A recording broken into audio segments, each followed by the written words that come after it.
Okay, Fun. welcome. Thanks. I'm excited to have you I'm here. excited to be here. Yeah, I love bringing in the burlesque girls Mhm. because I feel like we're always backstage talking. Yeah. And sometimes, I almost feel like I have an out of body experience where I'm listening to our conversations and I'm like, this is insane. Totally.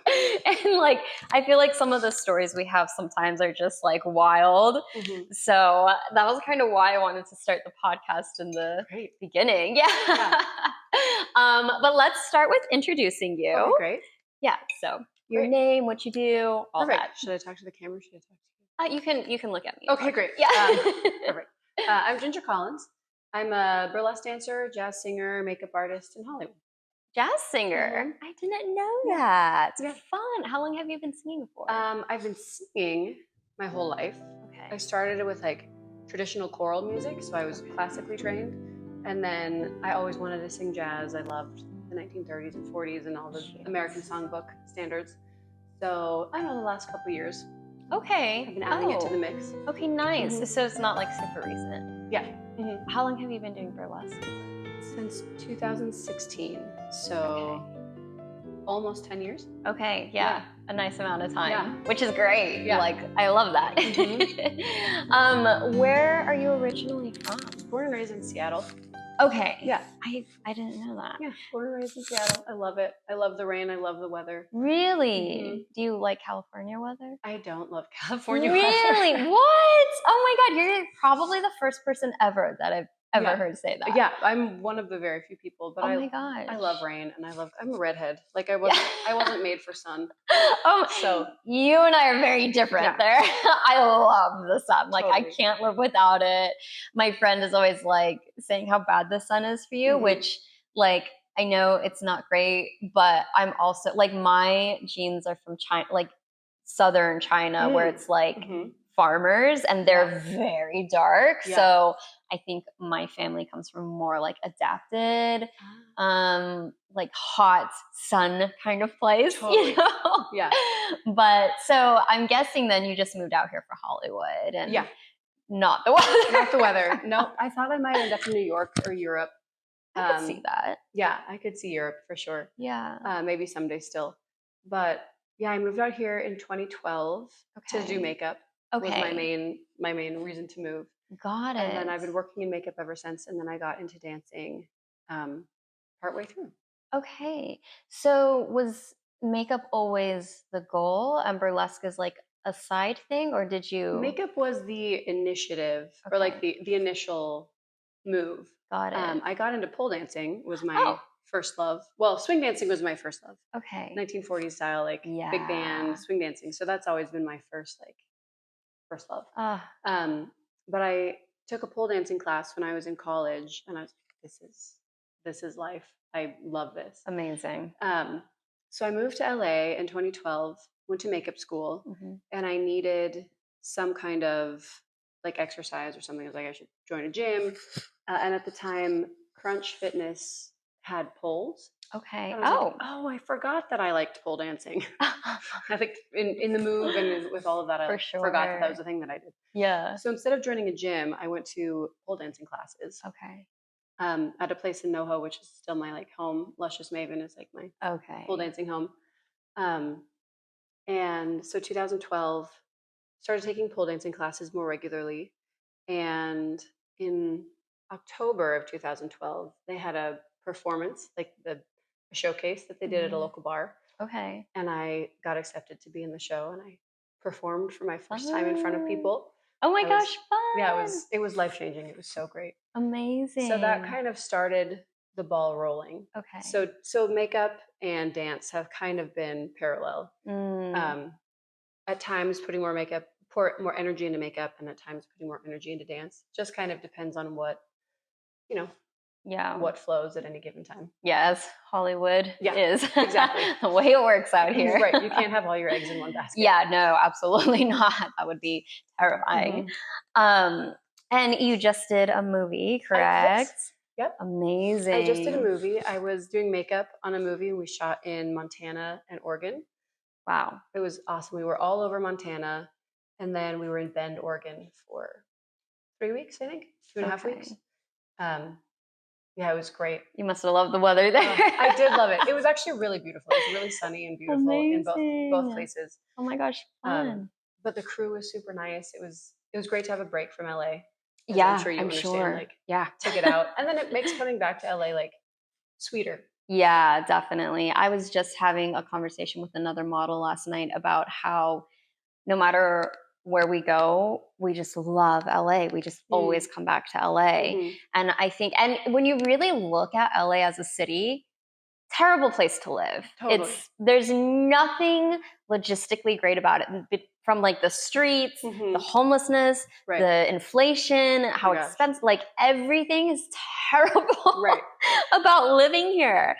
But there's something about being here where all the misfits, the artists, the people who don't feel understood, they all kind of congregate here. And that's what makes it so special. And when it's like you go other places, like, and you just don't really fit. Totally. I used to joke that I'm a little too Seattle for LA, and I'm a little too LA for Seattle. How funny. But LA, like, you can find artist friends. You can find whatever the thing that you're into. Yeah. You can find the best of the best in LA. And so true. And you have the opportunity to live so many different lives. Yeah. Like, you can try everything. So true. Yeah, you got the mountains, you got the beach, you got like fighting gyms, you got pole gyms. Yeah. And there's no judgment here either. It's like the things I've seen walking up and down the street alone. Totally. And it's like the number of times I just kind of smile, you know, because it's like, but it's also normal. It's like you go to other streets. I even went like a little out of the city, closer to Burbank area. I don't have a car anymore, so my world has just become like whatever's like close to here. But even going a little a ways and being on a street where people aren't walking down all the time is a shock to me. I forget that that's how most of the world is. Right. Just sort of suburbs and quiet and normal. Yeah. But this has become so normal to me now. I can't imagine walking down the street and not seeing like some like older gay man in a crop top with a purse, like with his headphones in, singing out loud. Like it's just normal, you know? I know. The uniqueness is, it's kind of fulfilling. It is. Yeah. It does. Like there's many times when I was telling somebody this the other day.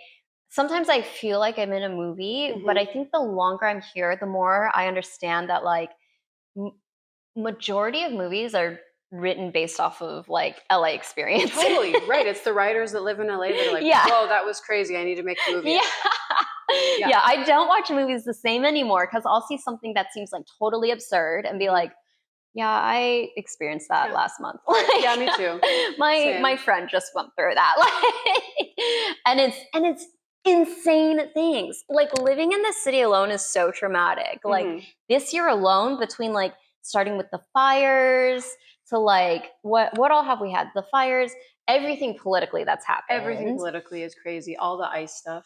The ICE stuff. I feel like we just had something recently happened this month. I guess this is like our country, but the guy who just got shot, Charlie Kirk. Oh, right. Yeah. But I feel like even though it's like it affects the whole country, it affects LA so intensely. Like I feel like most people are like, oh yeah, whatever. But in LA, it's like war breaks out, you know? Right. Yeah, people are so polarized. Yeah, it's just so intense out here. It's crazy.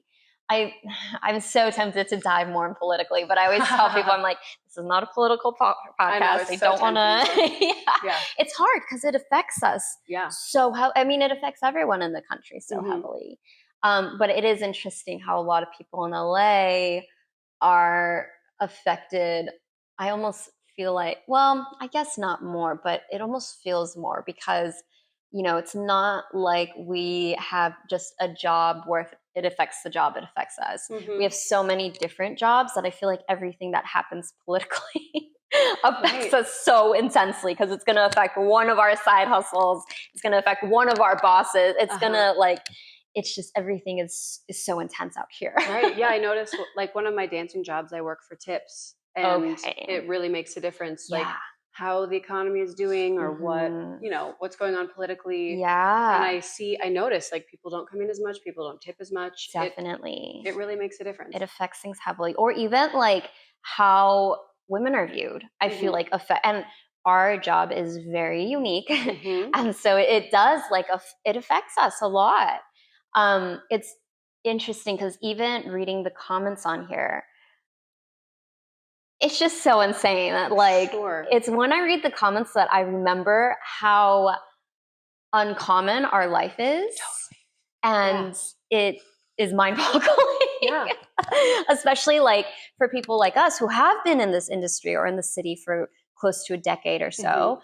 It's like it does become normal. It's not weird. Like we're comfortable with our bodies. We don't think about like even things like I think all my shirts are crop tops, you know. But you're from Seattle. Is that like a more conservative place, or is it pretty at least in terms of like it depends. As far as clothing, it's much more like hippie and grunge. Okay, it's colder, so people cover up more. But it's definitely more a liberal city. Which I appreciate. I appreciate that I grew up on the West Coast. With a more open mindset, but I did grow up rather conservative and religious.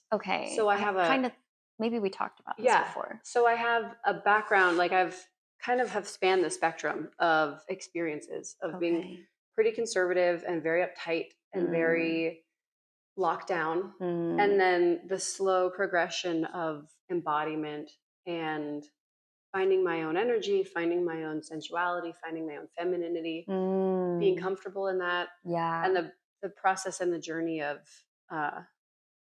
even like, I mean, growing up wearing tank tops, like spaghetti strap tank tops. Really? Wasn't okay. Like spaghetti strap tank tops. Oh my gosh. I don't even have sleeves right now. Yeah. Such a rebel. Such a rebel. That's such a funny thing that you say that though, because it's so true. Because like I would never even think twice about this being a thing. You know, but then like you look at our jobs and we go down to Pasties. You know, so but it's to the point now where like even when I post on Instagram, I forget how it's seen across the board because it's so normal to me. But then you look at things like African cultures, like not all of them, but there's some like where the women don't even wear tops at all. And it's normal. And I think we forget that clothing isn't real, you know? It's like a state of mind of what is socially and culturally acceptable to that culture. To this particular culture, Yeah. And I think the only reason why it's so, why I think we even remember it's a thing is because there's things like online or internet. Whereas like just living in LA alone, like at this point, being in this industry for so long, I wouldn't think twice about like, oh, it's so oh risque. My God. Yeah. But it's funny because I was actually, I'm working on the book, I guess. I'm just writing out all my memories so I don't forget. Because again, movies come out of Hollywood, you know, for a reason. But I was writing about the first time I ever saw a burlesque show. And I came from a super Christian, conservative Asian culture also. And I always thought burlesque was like the Christina Aguilera movie. Oh, sure. So when I went to my first show and at the end, you know, 6 girls on stage all throw their tops off, I was just like, oh my gosh. Like, oh my God, so many tits. Like, don't look. I think I actually like, I don't really blush because I'm very tan, but I think I remember feeling my whole face get like red and being like, where am I? What am I in? Which is wild to think about. Like now it's my job. But question for you, because you came from a Christian or is it Christian? Do you have like I have moments where I can easily snap back, remember everything that I learned, and actually feel the emotion still of being like, whoa, that is too. Oh yeah, it's wild, right? It happens to me a lot. I appreciate you saying that because it happens a lot when I'm in certain settings, like the initial, like, oh, that's not good. I'm like, no, it's fine. Like, it's this person's life. It doesn't matter. It's not my life. They can make their choices. And finding the balance of like, I'll be conscientious of like, is this my comfort zone? Like I tend to not do full nude. Okay. Or even I tend to Yeah. not do full topless. Mm-hmm. That's just currently my own comfort zone. Yeah, totally. And I don't mind if other people do. I'm comfortable to be around it. Yeah. Yeah. But for me, for gigs, I tend to just do pasties because that's my level. Yeah, totally. But I wonder, I'm like, am I still a prude? Am I still Yeah. like, or is that just my own level? Yeah. But yeah, it comes up a lot. That's so interesting. That's good to know. I know, It's I not appreciate just me. you saying that too. Like it's still like it's so ingrained. Yeah. It's like it's almost like your DNA coding to a point. Yeah. Because, that's what you were raised with from when you were little. Like I have moments, like, everyone sees me as being very like sexual or whatever. And that's the other weird thing for me. Because I think when I was younger, I went through my rebel phase. But now that I'm older, like, this is my life. Like these four walls, like I am kind of just at home chilling, doing my thing. And then when I have to work, it's like, okay, work mode. It's literally like putting on my suit to go to the office. Yeah. But it's just my suit is sexy. Taking clothes off, like wearing less. Yeah. But it's not like I'm trying to do something crazy or bad. It's like, this is how I pay my bills. Yeah. And that's it. Like, there's not anything else to where that when I have those moments of being like, oh, like, wait, am I doing something bad? Or I see somebody else doing it. I'm like, whoa. And then I'm like, oh, wait. Oh, that's what I do too. Yeah. It's like, it's a really confusing thing. And it's fascinating, but also I think it goes back to the culture where it's like, we were raised in a different culture, but now we live in this culture where it is very expensive and it, you kind of have to pay your bills. Yeah. And like, I don't know, I could take this so many different directions. Yeah. The thing that was ingrained in me growing up was like, don't cause your brother to sin. Don't wear short skirts. Don't wear spaghetti straps. Don't show your midriff. Don't. Yeah. And I was so good at not doing any of them. Same, actually. Yeah. Great. I'll just be here and I won't do anything. Yeah. And I feel like I was defined by the things that I didn't do. And that was part of my identity. Yeah. Yeah. It was like, great, I don't do this. I don't drink. I don't smoke. I don't do this. Blah, blah, blah. And to break that mindset of like, I didn't wear a thong until I was 21. Wow. Because, it got to a point that I was like, I thought thongs were bad. Wow. Thongs are just panty lines. Interesting. Like the lack of panty lines. Yeah. But like, I didn't wear a thong until I was 21 because, 23. I think I was 23. Because I moved to LA when I was 23 and could have been 24. Wow. Yeah. It might have been 24. Anyway.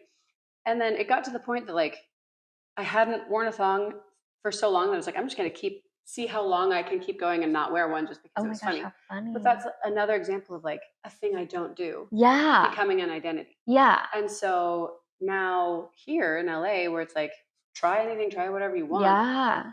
Like my identity is no longer what I don't do, which is good. Yeah. Yeah. I think so too. But this idea going back to like, don't cause your brother to sin. Yeah, was very restrictive. Yeah. So it was like any step I took, is this bad? Is this going to be bad? Is this going to be bad? And now with burlesque, I'm not walking out there. It's funny, like the heart for me of burlesque is inspiration. Yeah, I want to inspire people. Yeah. Mainly women. Like I'm much more thinking about the women in the audience. Yeah. And like inspiring them to be themselves and to be as glamorous as they want to be. Yeah. I'm not thinking, oh, how many men can I tempt this burlesque routine? Like that never crosses my mind. Yeah, never. It never crosses my mind. But I remember for me going back to the first time we saw burlesque, I was in Seattle. It was a show called Teatro Zanzani.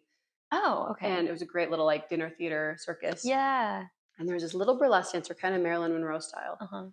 And I think I was 21 because it was 21 and over. And all I remember was the end of her act. She was facing away from me. She had these blonde curls, very hourglass shaped, and just this diamond thong. And I was like, I want to be that so badly. Oh, like, wow. I wanted to be the girl in the diamond thong. Wow. Like, and it was such a palpable feeling. Yeah, yeah. Well, burlesque it's emotion more than anything else. Like, I feel like my best acts are the ones where I'm coming to the end of the song and I can just feel the silence because I can feel that everybody's feeling, whether it's like if I just finished a happy act, if I finished a heartbroken act. And that's like what I love, because I know in that moment, I've taken people out of their realities, out of their 9 to 5s, out of their stress, their arguments, their fights. And I've made them just remember something human inside of them, something in their soul that probably dies if you're just sitting at a computer. Totally. You know, and we need that. We need something that ignites us, that reminds us, like, just that we feel things, you know, especially in the constant, like, people who, it just blows my mind that majority of people in the world do the same thing every day. I know. Like we were just saying how we need calendars and stuff to keep track of, like, okay, what are we doing every day? Because it's different. It's different. I love the variety. Yeah, I need the variety. Same. I could not imagine waking up every single morning and being like, I'm doing this exact thing for 8 hours a day. In the same place. In the same place with the same people. With the same lighting. Yeah, I would lose my mind. Like the number of times I'll just be like, even at home, and just like, I need to go on a walk. Just walk down Hollywood Boulevard and see some Spider-Mans, you know? And then my favorite are like the chunky Hispanic Spider-Mans that are like, hola, you want to take a photo? Not really, thanks. Yeah. I'm good. I'm like, would you like to take a photo with me? Right. You know? You should be so lucky. Yeah. Oh man, I'm definitely going to get hate on that one if I turn it into a reel. Probably. Yeah. No shade intended. Yeah. Yeah, just a joke.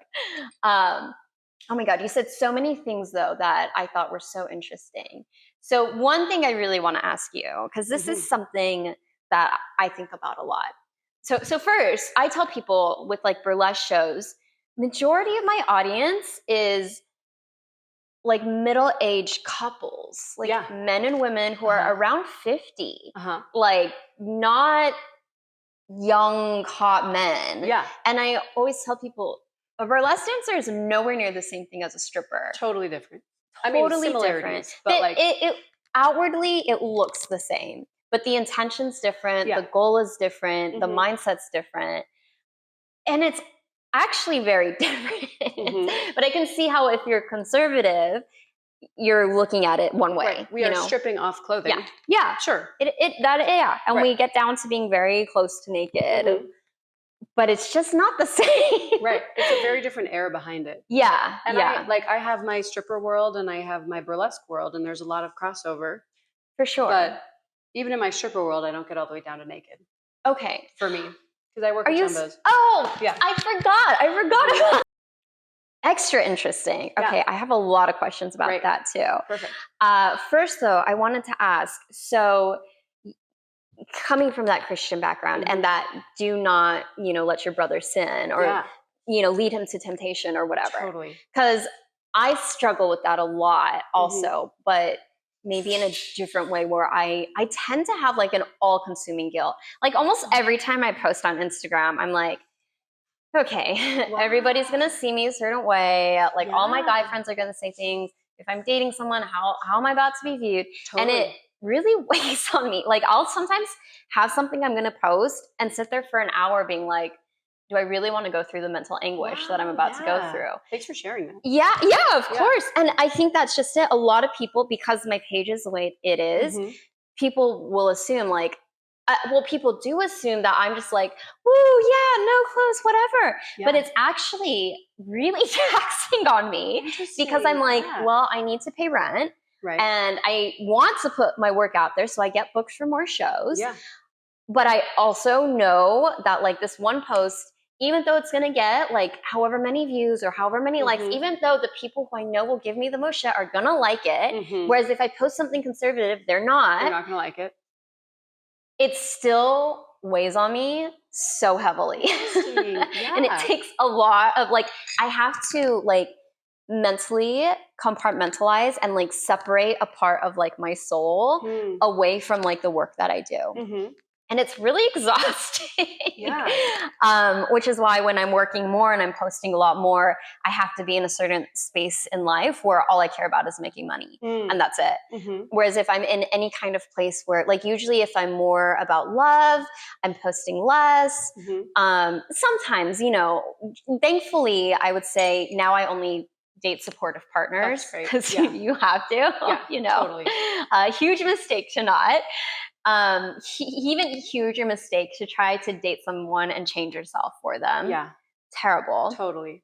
But yeah, that's something that I struggle with still is like the feel, but this is where I really struggle. Is it the woman's responsibility to not lead a man to temptation? I know. I know. Yeah. I think it can't be. It shouldn't be. Right. It's almost like it's all of our own responsibility to be mentally healthy, right? And nobody would say like, no, it's your partner's responsibility to make sure you're mentally healthy. Like, and maybe your partner helps you, part of it, but it's our own responsibility to make our own decisions. So why is it so often put on the woman to not lead the man into temptation? Yeah. Whereas this is what I've noticed, and I'm wondering for you, especially being both stripper, burlesque dancer, and even makeup artist. Yeah. I think some of the times, like people have told me, like, anytime I walk outside on Hollywood Boulevard, I get hit on at least 5 times. Wow. And that's just going down to grab a cup of coffee every single morning, to the point where I completely zone out and refuse to acknowledge anybody saying hello to me. Wow. Like, it's a couple have broken through to me and I'll say hi. Yeah. But then I've noticed if I am too friendly, I always regret it. Yeah. And always. they like take an inch or take a mile when you gave an inch. Yes. Always. So I don't even say hello. Because if I look at them, I'm an empath. So if I lock eyes with them, I instantly see the human being and I want to be like, oh, hi. Like I want to make them feel good. Yeah. So I have to not even acknowledge their presence.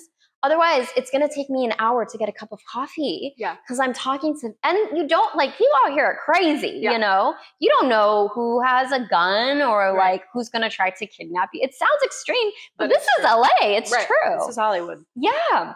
But I've noticed that when I'm dressed down the most, in sweats, no makeup, not when I'm all dressed up, that's almost when I get hit on the most. And I'm talking baggy sweats, And I almost feel like I look like more of a prey, more of a target when I'm dressed down because I almost look easier. Interesting. Whereas when I'm dressed up, I have the heels, I have the sunglasses. Like people are less likely to try to come after me or to chase me down the street or something. Yeah. But it's when I'm dressed down the most that I actually feel like I get it the most. Yeah. So for you in your world, being in all your different characters, how do you feel about all of that? Yeah, what an interesting question. Yeah. In my own experience, I'm 5'11", so I'm pretty tall. True. I'm pretty strong as a dancer. Like I'm pretty strong, I'm pretty tall. Yeah. I walk with authority. Yeah, so I think I scare off a lot of people. That's kind of great. Yeah, there are times when it's crossed my mind like, why don't people hit on me very much? It's like, I think just because I'm walking with like purpose. Yeah. And I'm tall. Height, I'm sure helps a lot. As an easy target. Yeah. So I have a little bit of a different experience. Like I don't walk down the street getting hit on all the time, but also I ignore those people. Like the people that probably would. Yeah. Same idea. Like blinders on. Just have to. Yeah. Yeah, that is really interesting though. As far as like the temptation or like being the temptation. Yeah. If I took it on myself to be responsible for everybody's experience, then I would stay home. Like there's nothing. Yeah. Like by nature of being a redhead, I'm somebody's fetish.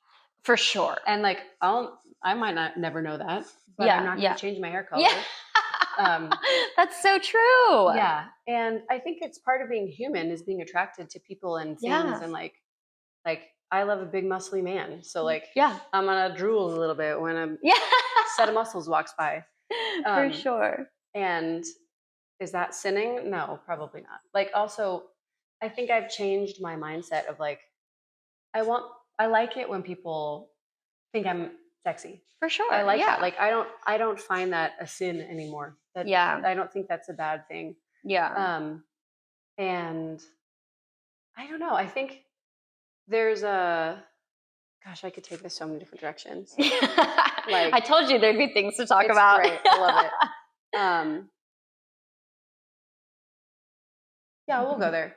So there's a part of me, I think, that loves burlesque and like pole dancing and all of that because it's making up for a part of my younger adulthood that I missed. Yeah. The femininity, I didn't really date when I was in high school. I didn't even really date in college. I was really buttoned up. I was really conscientious and like in my head about everything. And so am I making up for lost time? Maybe. Am I overcompensating? I don't think so. One could argue that I am, but it's everything I'm doing is very genuine and it's very earnest. Yeah. And it's like I love expression, I love femininity, I love sensuality, I love performing. And if you put all of that together, it's like, there you go. Yeah. There's a career for that. It's called burlesque and dancing. Yeah. Do I love it so much because I had this sort of more repressed childhood and young adolescence and young adulthood? Probably. Yeah. Like it's probably more significant to me because I experienced without. Yeah. Whereas if I came from a non-religious background and like slept with people when I was 18, like, you know, they probably wouldn't be as significant. Yeah. Like I wouldn't have the need to express as much as I do. Yeah. But it's very earnest. My mom's a therapist. Like I've been in therapy since I was a kid. So I'm not perfect, but I'm pretty well balanced. Yeah, like, yeah. You've always struck me as a person who's very like balanced and level-headed. Yeah, like I'm pretty well balanced. I'm not, wild and like overcompensating for things that I know of. But it's a very intentional choice to be doing burlesque and pole and performing because it's such a strong expression of something that I wasn't able to express when I was younger. So is it overcompensating? I don't think so, but one could argue it's compensating for it. Yeah.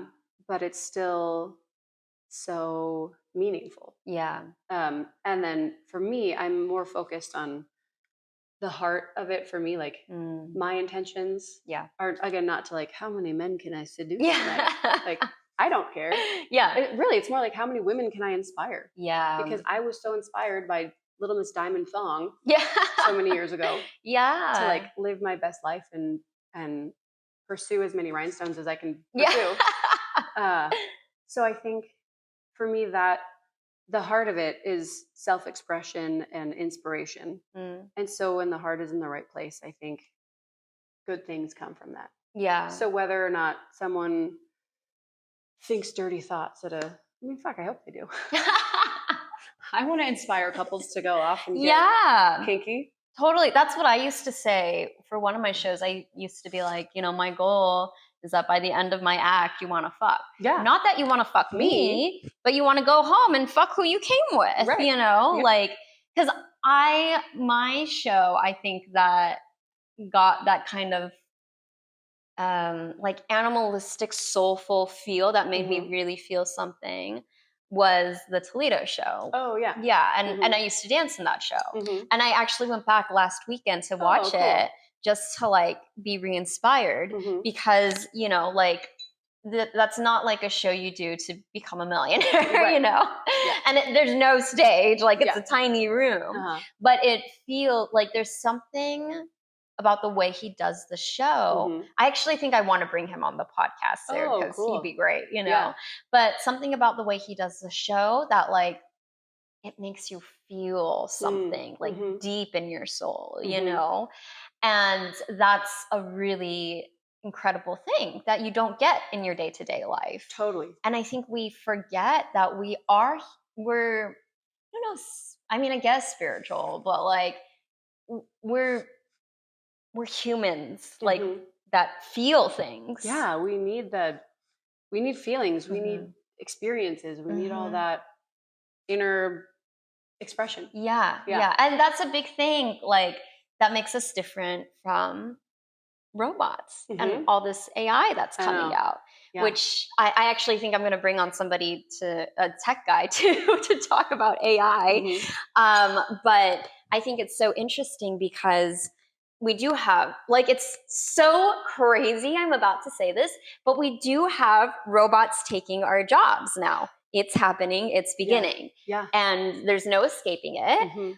But the one job that a robot will never be able to take is live performance. Like, we do have all these different like AI reels coming out and whatever, but no matter how talented a robot becomes, there will never be that soul there, that life experience, that pain and anguish that comes from imperfection, that comes from mistakes, that come from love.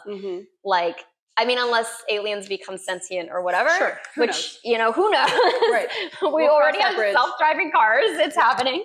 But as of right now, I think weirdly enough, the safest job is live performing because it's the one thing that a robot cannot do. And even if it could, it would have to go through a life of experience to do what we do. And to even just have that, like with circus. Part of the thrill of circus is the fact that you could fall and die. People have fallen and died. And if a robot's doing it, it's kind of like, oh, you're programmed, and if you fall, someone will fix you. Fix it. Whereas when a human does it, you can't replace that terror of, oh my God, if they let go, they're dead, you know? And even performing with that terror is a different kind of high that creates the art differently versus like just doing the motions. So I have no idea how I went off on that. Fine. I think it goes back to the soul though. The soul. And I've noticed too, not a lot, but more, I've just noticed, like, for me, I was a virgin until I got married at 21. And I know other women who they didn't become sexy in their own way until a much later age. So I think that repression kind of being forced down as a kid does have a lot to do with it. I mean, it's not the same for everyone, of course. But I think it just goes back to, like, why is femininity pushed down so much? Why are we forced to operate in a box? You know, like what is the fear that men have of us being feminine, you know? And then I'm sure now that I've seen so many comments, I feel like people will be like, well, being sexy or taking your clothes off isn't feminine. It's not feminist. Oh gosh. I know. Don't even get me started, but get me started. Please, like, what are your thoughts on all of that? So many different thoughts, but when I first started working at the bar where I pole dance, and it's a bikini bar, so it's not nude, but it's a bikini bar. We dance for tips. I had a roommate who was really against it, and I was just getting into burlesque and pole dancing at the same time, or professional pole dancing, and she heard. Like I'd come home from work and I'd express my insecurities. Like, this girl made more money than me. This girl's skinnier than I am, or bigger boob, just whatever. And I struggled with insecurity all of my 20s, like up until, I mean, I still do at times, but like I had crippling insecurity. So she heard the insecurity parts, and I think she thought that it was not a healthy job for me. What I was experiencing was, yes, those insecure moments, but also like, oh my gosh, I can express myself. It's so gratifying to get tipped to perform. Like, it's fun. There's empowerment. It just felt great to me. Yeah, totally. And so I was really crushed when she's like, I don't think pole dancing is feminine. I mean, sorry, is feminist. It's feminist.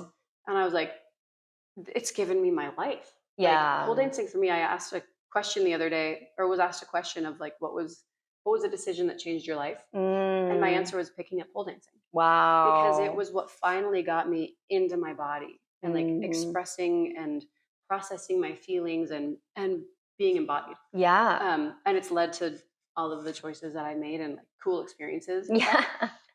So anyway, femininity, feminist, like, it was hurtful to me that this roommate of mine at the time was like, I don't think it's feminist. Like, I don't think it's good. And I was like, that's so wild. Like, it's being such a good thing for me. And I get that there's a risk. And there are many women that get into our industry that come from really bad trauma. Yeah. And that come from really bad backgrounds and abuse. And I'm thankful that that's not my background. I'm still led to that world. Yeah. Yeah. So there are backgrounds, everyone has their own experience. But totally. The initial question, why is women's sexuality repressed? I think there are so many different reasons why. But I think one of the reasons is it's so powerful. Yeah. It's so powerful. And like a woman who is embodied and free and living her own truth is in a way unstoppable. Yeah. That's such a good point. Yeah. And it's for people that are trying to control things, that want power. They're like, well, let's just squish that. Like, let's put a lid on that so that we can control everything. And I think, not to generalize, but like straight men are attracted to women. Yeah. And often men want this power. And so to put a lid on her power means that he has more. And I don't think it's always intentional for people. And I think it's become systematic and it's generational, and it's gone down the line that like really good, well-intentioned men who love women and love their lives and love their wives and whatever, I think there's still that unconscious puritanical education of keeping women repressed because it's the right thing to do. It's just the right thing. It's the good thing to do. Be modest, be good. Yeah. But I think the heart of it initially came from, however, like way long back when a powerful and like embodied free woman is powerful. Yeah. And maybe uncontrollable. Yeah. Yeah. So that's where I think that's one of the reasons why society pushes women down is because society can't control a woman who's like in her own power. Yeah. That's such a good point. That makes so much sense. Yeah. Because it's true. It's like no matter how powerful of a man you are, man's temptation has historically always been a woman. Right. Especially a sensual woman. Totally. Like that has literally brought down empires. Exactly. That makes so much sense. Oh my God. I can't believe I never connected that. But that's so profound and true. Yeah. And wild. And it is interesting because, you go back like historically, and the state and the church used to be tied together. And that's, I think, where this moral high ground kind of comes in, where this episode is going to get so much hate. I already know it. Great. Yeah. But like, and I say this coming from a Christian background and, still having that, like, I still believe in God, Same. But the church was tied to the government as a way to control the masses. Yeah. That's what it was. Yeah. It was, the Pope had a bunch of like leverage to decide what people did. And what people did would tie into what was good for the government. Yeah. That's just how it's been. Yeah. And so it's like this morality thing of, because, I think about this a lot. And, I have like a kind of wild background. Like my youth, I was doing a lot of mission trips. So I was in Africa where there were genocides, and people would kill their neighbors. Yeah. And so I've thought about this a lot of like, what is it that we are doing that's bad as a burlesque dancer that causes people to say, we're sinful or living in sin. Yeah. And, it does really blow my mind because we're not doing anything wrong. Totally. Like we're performing, we're doing a dance. Right. And we're not harming anybody. Right. We're smiling and sparkly and dancing to the music. Yeah. Like, and we're not going out there to tempt men either. Like we've said, half of our audience, as of our list answer, is generally women. Yeah. And it's usually couples that are there. Uh-huh. And I don't know, they've chosen to come there because they like it. Right. Like, they're there because they choose to be there. Like, Yeah. we're not forcing you to come. So, like, I'm assuming they want to be there. Totally. So it's like, it really, especially having seen some of the things I've seen, things like genocide, which I think we can all agree are very bad things. Atrocious. Yeah. How do we kind of get lumped into that of being bad? Like, right. that, you know? Totally. That's what really blows my mind. Because I think, you know, I do think they're bad. I think there are evil people in the world. But I have difficulty looking at myself and being like, ooh, I'm so bad. Right. Exactly. It's a very, and I also don't think good and bad is that black and white either. I totally agree. It's just, it's really not.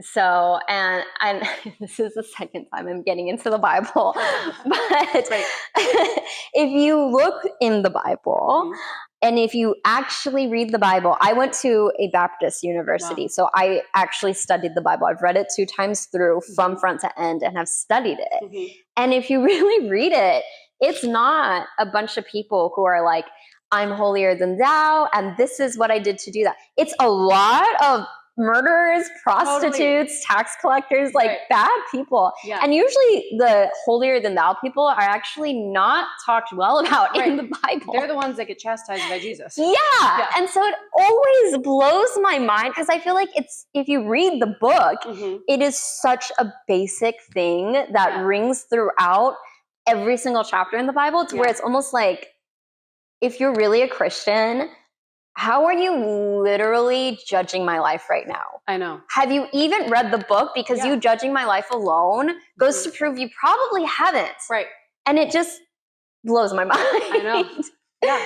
But I almost think, and this is where I think they're really trying to tear our city down right now. Hollywood has a lot of free thinkers. We're the one place you go where people don't give a fuck. Like, it's not about what you think about me or how I can please you. It's about, I am expressing myself. And I'm going to do that however I want. Yeah. And I think that's why, you know, our rates are so high, why they pull the water from the city right before we have a bunch of fires. Like, because Hollywood is dangerous because it's where people do think for free. Yeah. You know, and I think a lot of people get into this, well, I just want to be liked. You know, I don't want to get the bad comments. So I'm not going to step out of what's morally correct. And I'm not even going to take a second to think or to read for myself what is being talked about. I'm just going to take on what is going to make me most liked, you know? And fit into my society and fit into my group. Yeah. And it's human nature, like tribalism. It's human nature. We have to belong. True. We need to belong. And so if you grew up in a small rural community, like your instinct is going to say fit in. I gotta fit in. I have to belong. But we're lucky in Hollywood that we can think freely. Yeah. And we can push the boundaries. And I'm so grateful that I moved here in my early 20s because it really caused me to have like a crisis of faith at times. Because like, what am I doing? Why did I move here? Yeah. But it caused me to ask questions and expand my life and expand my spirituality, expand my concept of God and expand my concept of myself and find out that God is bigger than I thought God was. I'm bigger than I thought I was. Yeah. People are wonderful and beautiful as we are. Yeah. And but there's power in that free thinking. Yeah. Same with femininity. There's power in the free and embodied woman. There's power when you can think freely and break outside that mold. And I think a lot of people that are still stuck in the more traditional ways of thinking aren't ready or haven't been ready to like evolve into the next levels of acceptance and love. As cheesy as it sounds. No, it's true though. Yeah. It's wild because, you know, I posted a reel the other day about how, you know, I spent my 20s single because of my divorce and everything. And that reel got so much hate. And people were like, well, you know, if you want to be single in your 20s, might as well be in your 30s and 40s, or like, That's crazy. Yeah. And I was shocked that people thought it was like almost bad or like wild to be wild. Single in your 20s, you know, because like you don't know, your brain's not fully developed till you're 25. Yeah. So it's like you don't know yourself. So to commit your life to another person who, if they're the same age, doesn't know themselves either. Exactly. And like commitment is a beautiful thing. And it is beautiful when you meet somebody and you go through life together and you work it out and you figure it out. But if you haven't found yourself yet, are you just going through the motions? Yeah. You know? And I think you kind of lose all this underdeveloped potential of who you could be, who you could even be for your partner too. Because you never came to understand yourself. Yeah. And we're so complex. Like, I mean, isn't it like we only use a small part of our brain too? Right. It's like, it's insane to me. So I was really mind blown that it's even in some places like morally bad to be single in your 20s. It's wild to me. Isn't that crazy? Yeah. I never would. And I think, you know, and my divorce was abusive or my marriage. And I think that's kind of where I almost see it as a problem, that people think you should just get married because there is a higher chance of abuse because you haven't learned how to manage your emotions. You haven't understood yourself. You don't know what kind of mental issues you have, like, or what kind of traumas you have from your child. Like you don't know who you are. So I think there's a higher chance of more abuse if you get married younger, even just alone learning to manage your emotions. Yes. That takes time. That's not an overnight job. Yeah. So it's just wild to me that this is the majority of thought process in the world. And even just that people are so critical. Yeah. That's another thing that I've learned more recently in my life, of like, drop a judgment. Yeah. Like, I don't have to be critical of other people's choices. Yeah. It's so freeing. Yeah. And gives me a lot of serenity. Yeah. If I'm not wrapped up in your choices. Totally. But just that, people are that critical of that is mind blowing. Yeah. My friend is another burlesque dancer, Harley Harper, and she teaches. She has an academy for burlesque, and the hate that she gets on Facebook is astounding. Wow. Like, and it's just from all these people in who knows where they are, but like just massive hate for teaching Slut Academy, and teaching women how to be loose and vile and all these things. So crazy. It's so crazy. Like, we're so scared of women stepping into sensuality and sexuality. Yeah, it's insane. Well, and also too, being a burlesque dancer does not correlate to being a slut. Totally. I know. Yeah. You can be a burlesque dancer and have still not slept with a lot of people. Like, it's not. Yeah. They don't go hand in hand. They totally don't go hand in hand. I've had it before where I think guys expect that, if they date me, that I'm going to do some. You're going to be a freak. Yeah. And do something crazy and wild. And like, I never know what they want from me. I'm like, no, I'm a person. Like, I can do a dance, but like, or you can just go to a show. Like, I don't understand what this is really going to do for you right now, but whatever, but I just don't really know what they want from me. Like what they're like, it's like they're waiting for me to blow their mind. And I'm like, totally. I'm actually just a person. Yeah. Like it's, I don't know. Yeah.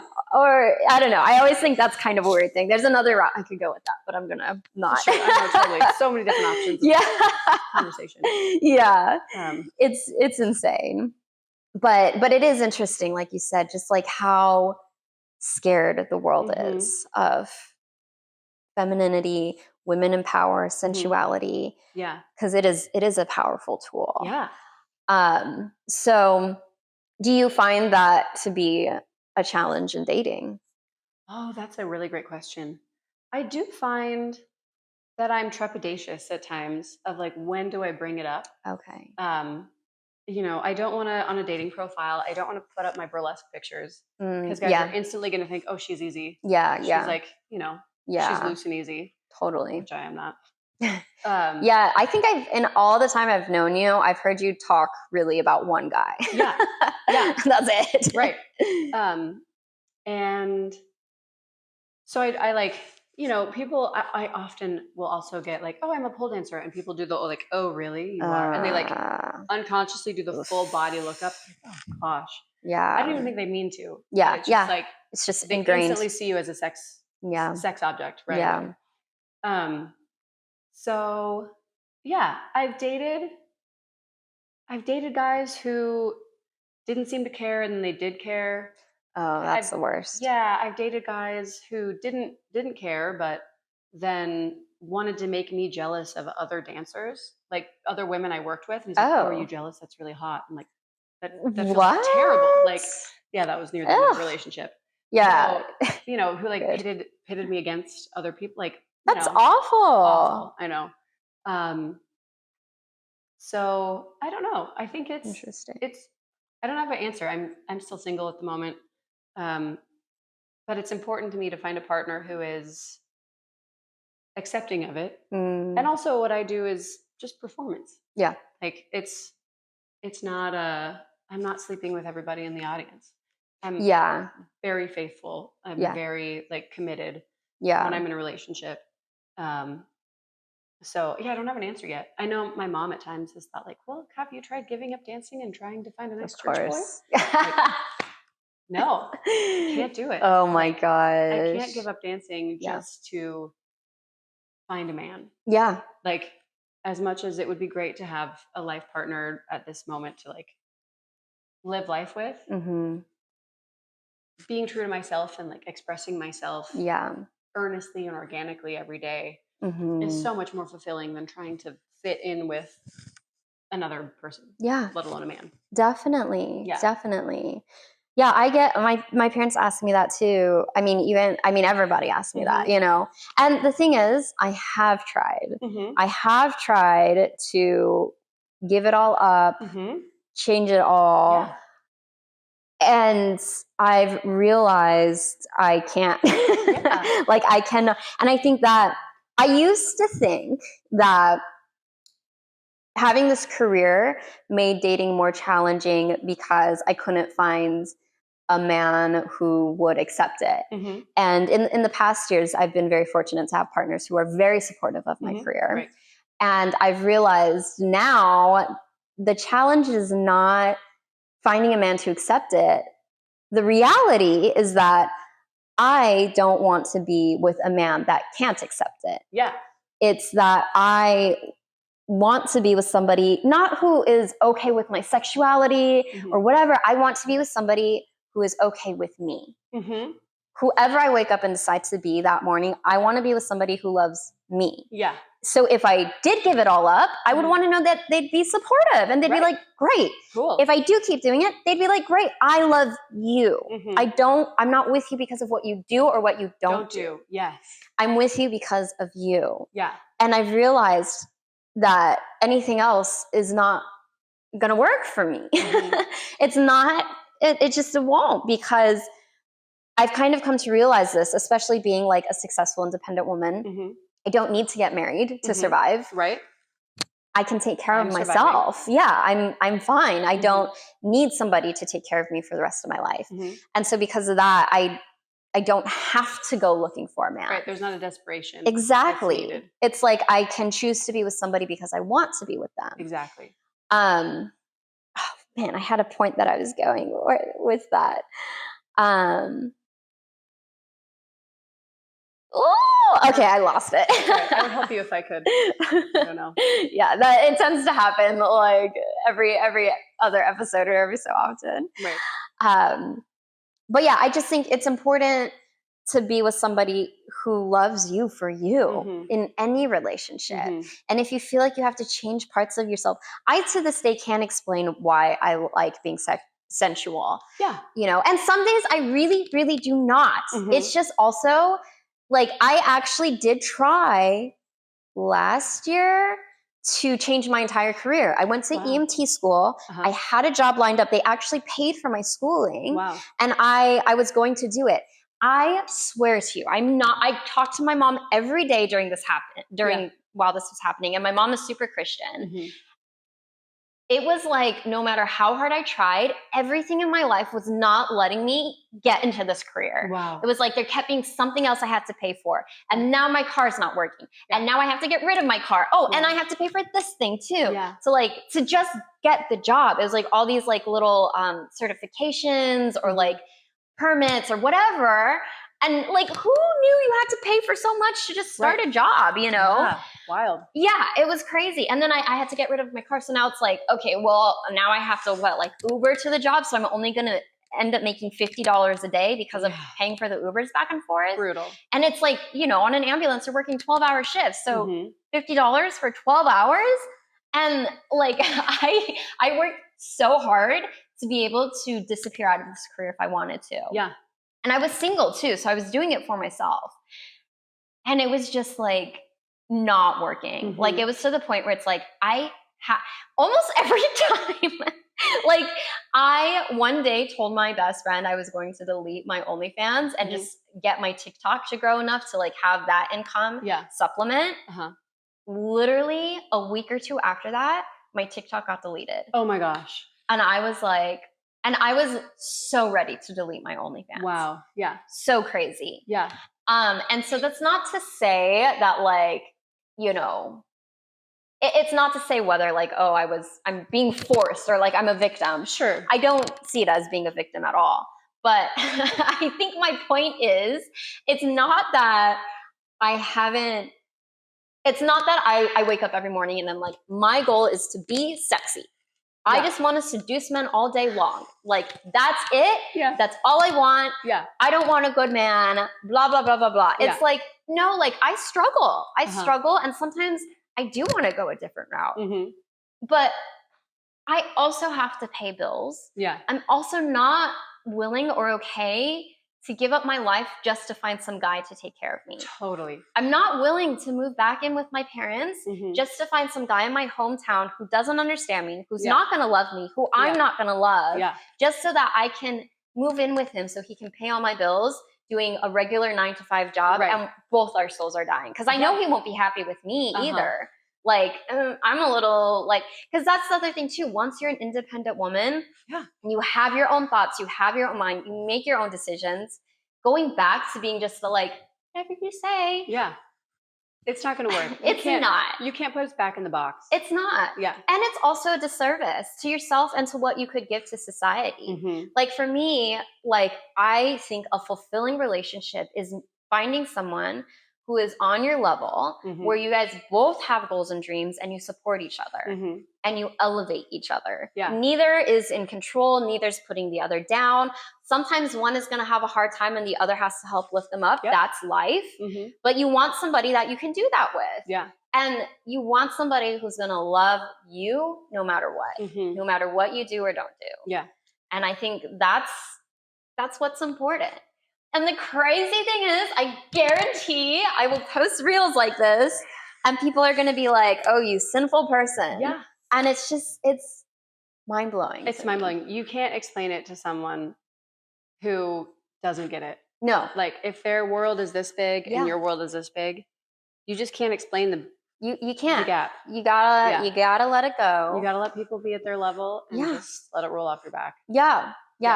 Sometimes I'm like, I don't even want to do this podcast. I'm sure. You know, it gets really discouraging. But then I think about like the people that inspired me in my journey, the people who wrote books, the movies I watched that probably got a lot of hate at times too. And the funny thing I've learned, because I got a lot of hate in my career and now I rarely ever get hate.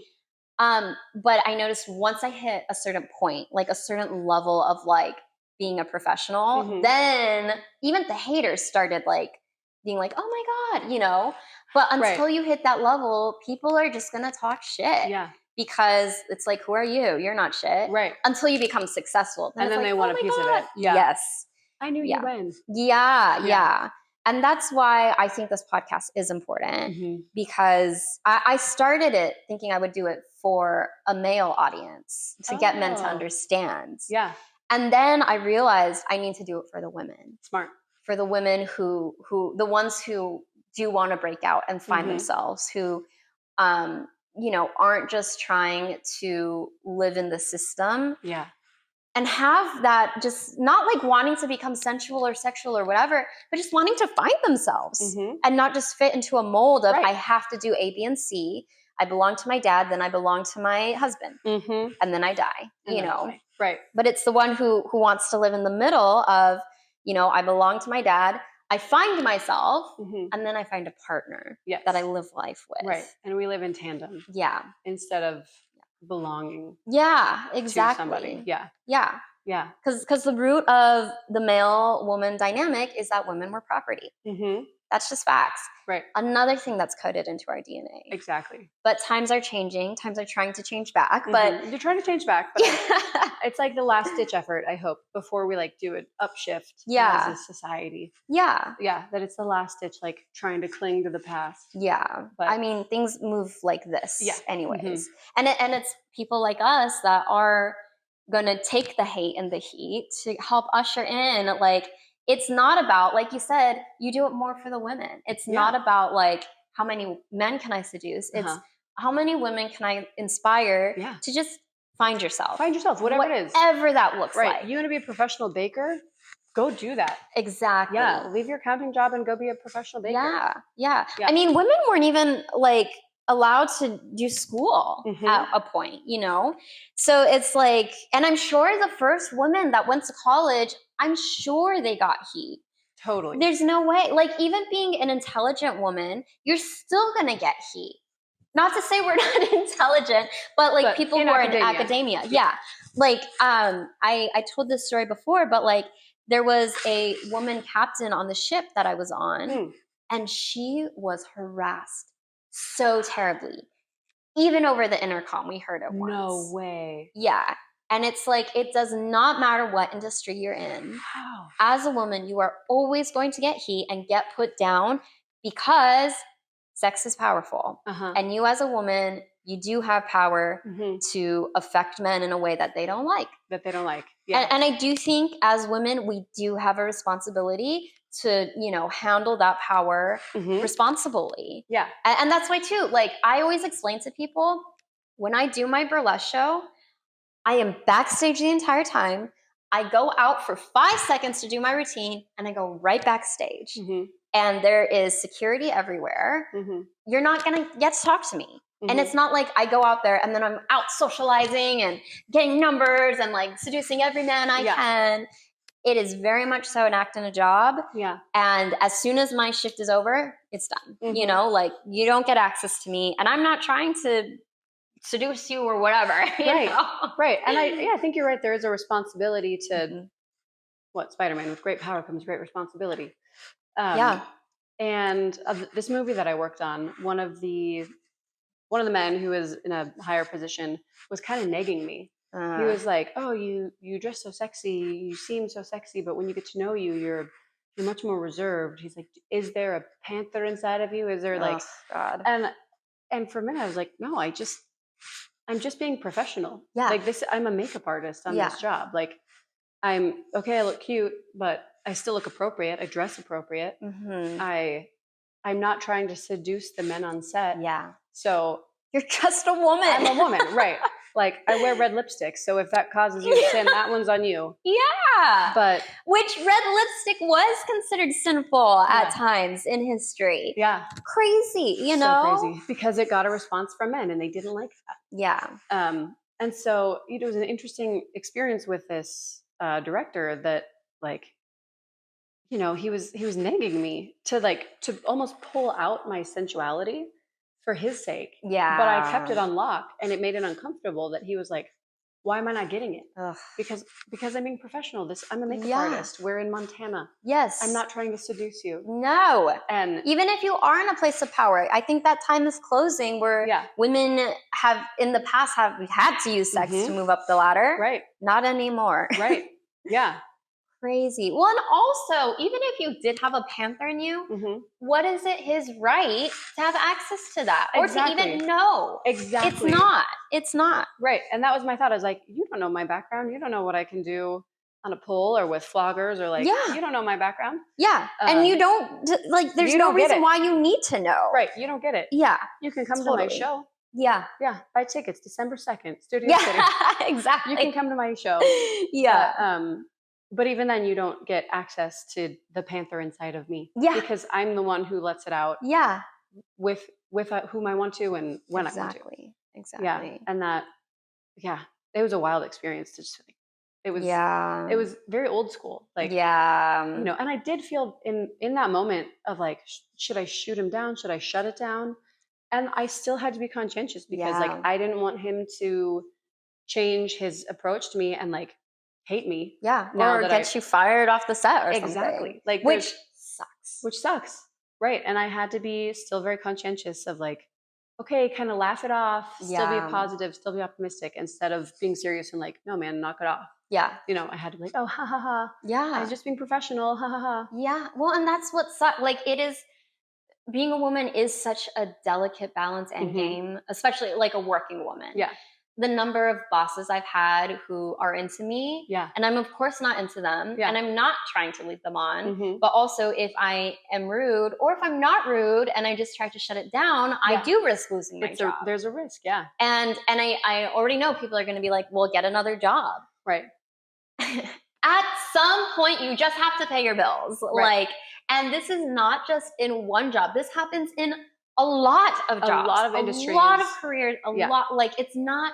And that's why we're talking about it. Not to say like, oh, I had this one experience one time. No, this is an experience that a lot of women have everywhere. Yeah. And that's why it's an issue and it needs to be talked about. And also, why should we lose our job because of what someone else said to us? Exactly. Again, why is the responsibility put back on us? That it's not fair at all. Yeah. And it is a problem. It is a problem. So if you have something to say, right, pipe up. But yeah. Thank you for having me here. It was really, thank you so much for coming on. Yeah, it was really fulfilling to talk about this stuff. I feel very strongly about finding your truth, living out your truth. Good. You know, I think my journey is not, well, we have a similar journey coming from very conservative to much more embodied and out there and expressing ourselves. Yeah. And a lot of people that are still in that conservative world think that we've strayed. Yeah. You know, and it's the furthest from the truth. I'm so much more connected with spirituality, with my concept of God, with my concept of self and the universe. I'm so much more integrated and in line. Yeah. In the line of work that I do than when I was trying to fit this mold or trying to fit into a specific standard. Yeah. Like I was dying inside when I was trying to fit into that standard. Definitely. And I was miserable and I was trying to find something outside of myself to make me feel okay. And then in taking the scary steps of like, I think I want to do this. I think I want to do that. I think I'm going to like take these little steps. You know, like I said, God is bigger than I thought God was. I'm bigger than I thought I was. Definitely. And I'm so much more integrated and in integrity doing this work. Yeah. And being able to perform and live my truth. Yeah. Yeah, for sure. Yeah. Yeah. No, this was great for me too, honestly. Yeah. Like it's funny because I have had moments, not just of not wanting to do the podcast, but being like, am I doing something wrong? Yeah. You know, like, because it has been a long time since I've gotten hate comments and I haven't connected the podcast to my personal. So I'm not bringing on my fan base because I don't want to just flood it with like, oh yeah, you're right. I love you, whatever. Like I want to generate a real audience for this podcast. But you know, remembering it's never easy starting something new. Yeah. And even doing this and talking to you has reminded me I'm not doing this for the haters out there. I'm doing it for the ones who were like us, who are like, you know, we have something inside of us that we don't understand and we're being forced in this box that we're not fulfilled in, that we don't feel good in, that we don't feel understood in. And to like let people know, like, there's other of us out there. It's okay. And you can explore yourself. You can find who you are and you will feel better about yourself. Like it might be hard when the world doesn't agree and you get that hate, but you'll at least be happy. Like, you can look in the mirror and be like, I'm happy with who I am. Yeah. I'm happy that I've gotten to find myself. Like, yeah, you might make some mistakes along the way. You might do some things where you're like, I wish I'd never done that. Sure. But it is good to like be like, but at least like I found me. I didn't find you or who you wanted me to be. I found myself. Yeah. And that's a really important thing to do. Yeah. So I think that's what's going to keep you on the right path, the more that you're following thank your you. own path. Yeah. Yeah, I agree too. Yeah. So Well, great. yeah, Thank you. well, awesome. This was lovely. Thanks for watching, and we'll be back in 2 weeks with another episode. Great. Thanks, everybody. Bye.